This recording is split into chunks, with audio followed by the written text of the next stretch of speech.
Good morning, all, and thank you for joining us today. The violence in our nation's capital was yet another reminder of the critical moment we face.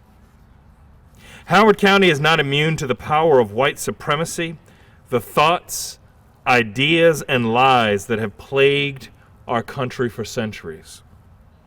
However, as we stand in front of Jim Rouse's statue, we must not forget his vision for Columbia, one of equity, diversity, inclusion, and opportunity.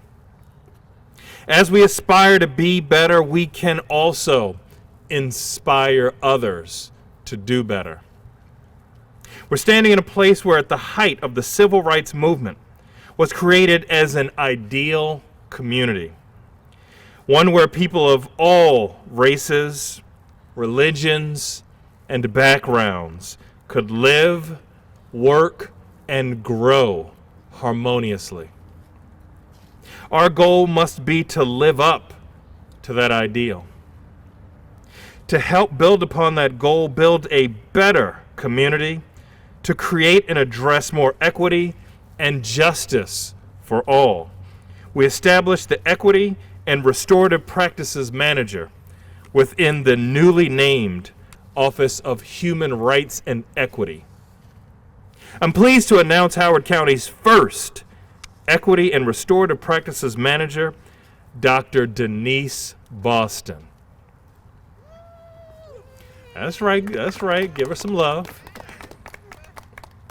Dr. Boston's position was created specifically to identify practices or policies needed to ensure equity, recommend and implement training and competency building, and develop strategic community partnerships centered around this most important work.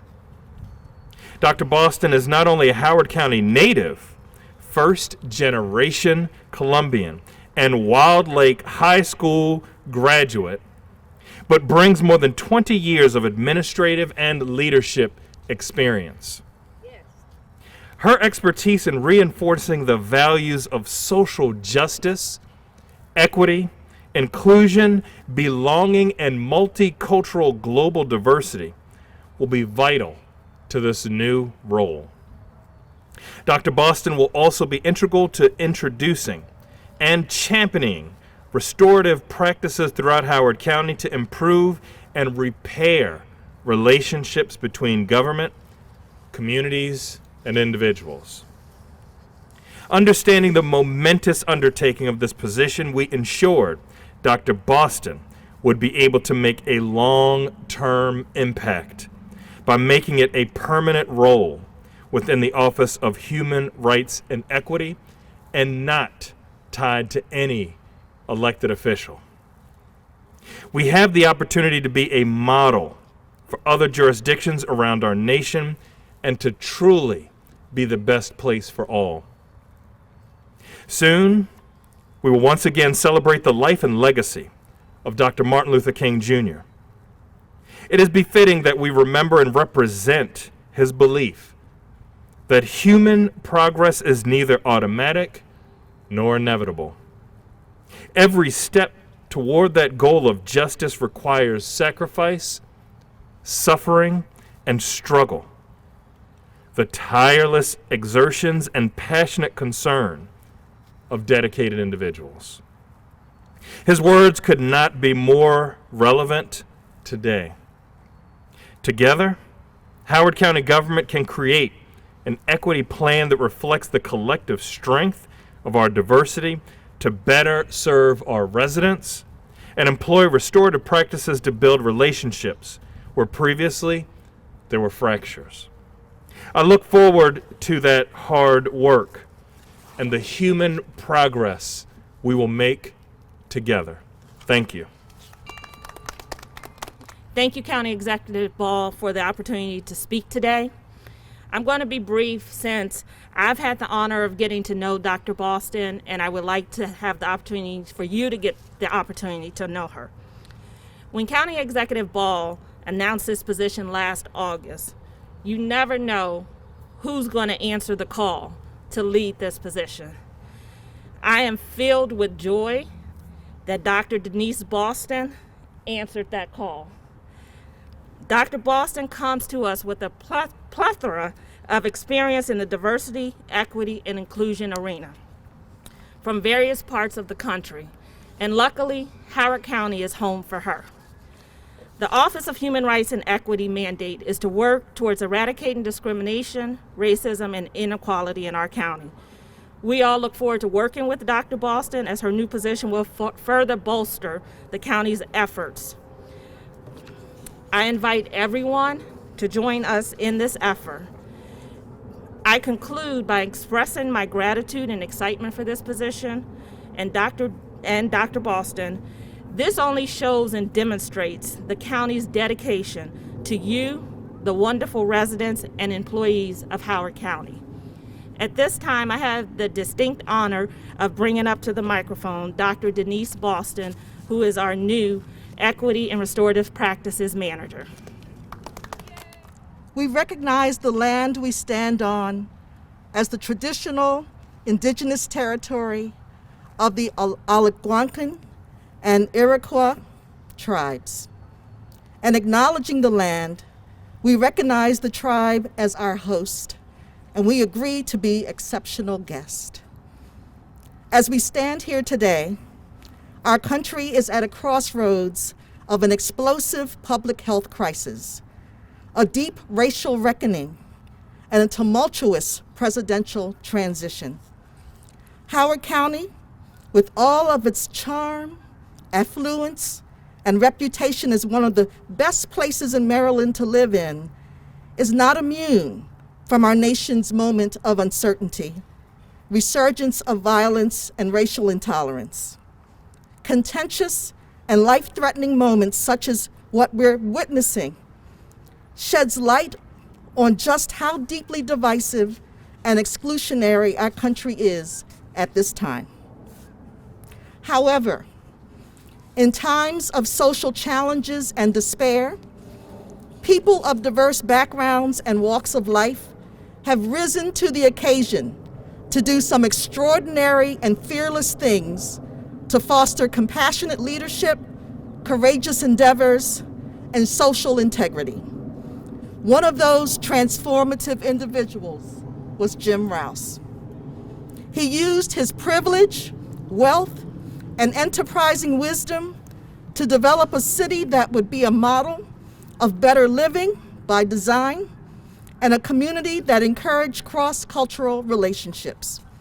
I know this personally because I am a product of his imagined new American city that aspired to foster economic, racial, and cultural harmony.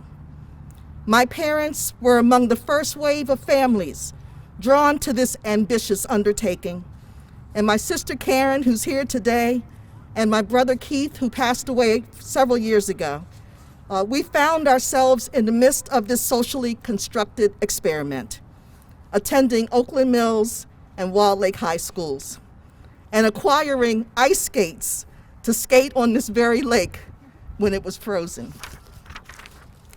As a Black man from East Baltimore, my father was an enterprising visionary as well. He saw this city as his ticket to freedom, buying the home of his dreams, providing his children with the opportunity to flourish without the barriers he previously faced in Baltimore of segregation, racial zoning, and discrimination. My father and mother settled into Columbia and took full advantage of what it had to offer: its community centers, good public school systems, and experienced an unencumbered existence. My dad built a patio in the back of our home to provide comfort and respite, and my mom became a beloved church mother at Bridgeway Community Church. Living in Columbia wasn't always perfect, but it enabled my parents to advance the quality of their lives for over 40 years. After he retired, my dad, from the Army Corps of Engineers, he continued working part-time, both at the Columbia Flyer as a courier and at the Meriwether Post Pavilion as a stagehand. The Flyer wrote a beautiful article about my dad upon his departure, which highlighted how he was cherished by the organization and the way he brought joy and sunshine every day when he walked through the doors of Patuxent Publishing.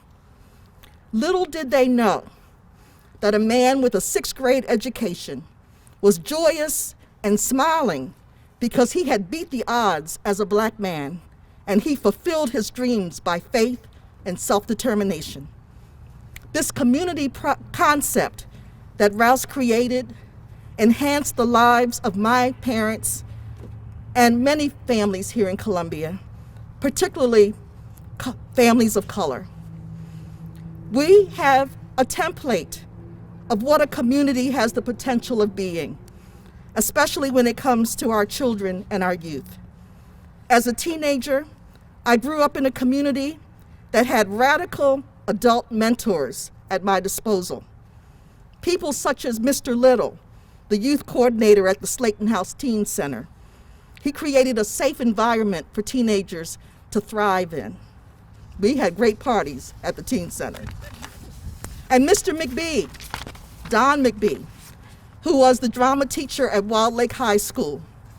He encouraged me to join the drama club, and I received a scholarship to attend a University of the Arts because of his mentorship.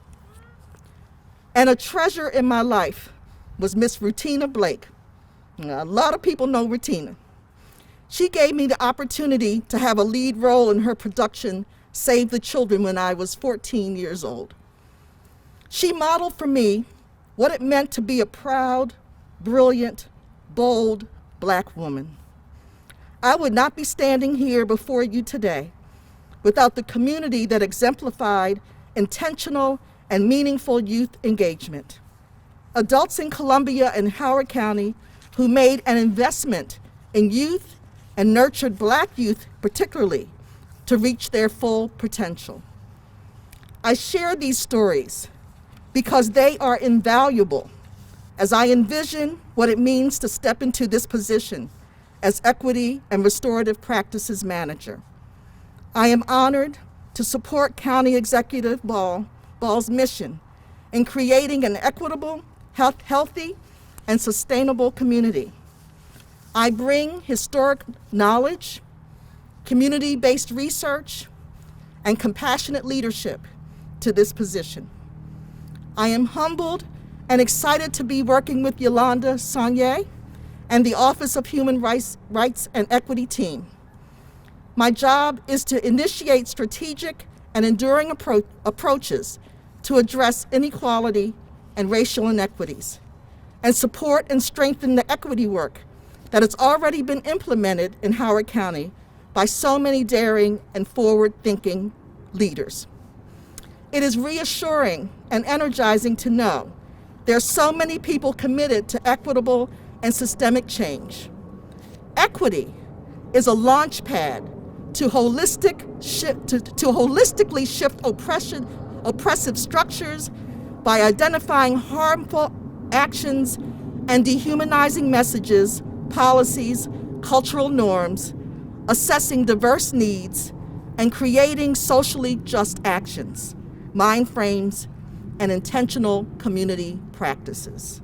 And finally, I stand on the shoulders of Jim Rouse, my parents, James and Letha Smith, who are ancestors now, and all the impactful trailblazers, past and present, who had innate characteristics of universal compassion, an equity impulse, and a spirit of social excellence.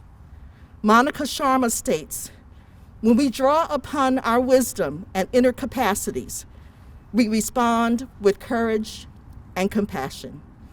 We embody universal values." Thank you, County Executive Ball, for your vision and transformative leadership and everything we are about to do to make things possible together. Thank you. As an immigrant who has called Howard County home for more than a decade, as the co-chair of La Alianza Latina work group, and as the mother of 2 young sons who attend Howard County Public Schools, I'm excited to be here today to welcome Dr. Denise Boston, Howard County's new Equity and Restorative Practices Manager. When my husband and I were looking for a place to start a family, we knew we wanted to be in Howard County. We knew about the rich history of Columbia and its audacious goal to be an integrated community before the Fair Housing Act of 1968 was passed. And we knew this would be a wonderful place to raise intellectually curious, well-rounded, multicultural children. I commend County Executive Calvin Ball and his team for taking this important step to make Howard County a more inclusive, welcoming, and equitable community. Much has been said about diversity and inclusion, but never has it been more crucial to deliver services through an equity lens. And there's no true inclusion without equity. Many of our most vulnerable residents are yet to take advantage of all that our county has to offer. And we must change that. We must meet them where they are. Not only for them, but for the well-being of our entire community. As Cesar Chavez once said, we cannot seek achievement for ourselves and forget about progress and prosperity for our community. Our ambitions must be broad enough to include the aspirations and needs of others, for their sakes and for our own. Today is an important day for Howard County and for all of us. Thank you. It is my honor to join County Executive Dr. Calvin Ball, Human Rights Administrator Yolanda Sonnier, Assistant Chief Administrative Officer Jensen Evelyn, other officials, and fellow county residents to welcome our Howard County's new Equity and Restorative Practices Manager, Dr. Denise Boston. In front of the statues of Rouse Brothers, the master planner of the nationally renowned Columbia for balancing economic, racial, and environmental interests in Howard County. Howard County is a diverse and multicultural society. The common goals of diversity, inclusion, and equity have become prevalent in our beloved Howard County. This position is important because it highlights the county's commitment to ensuring that everyone is able to thrive and have the equal opportunity for housing, employment, healthcare, transportation, recreation, education, and civil rights. I echo Dr. Ball's words for the Human Rights Commission back in 2019. We must stand together to promote and adhere to our deeply rooted values of inclusion, equity, diversity, and prosperity of all. Thank you very much.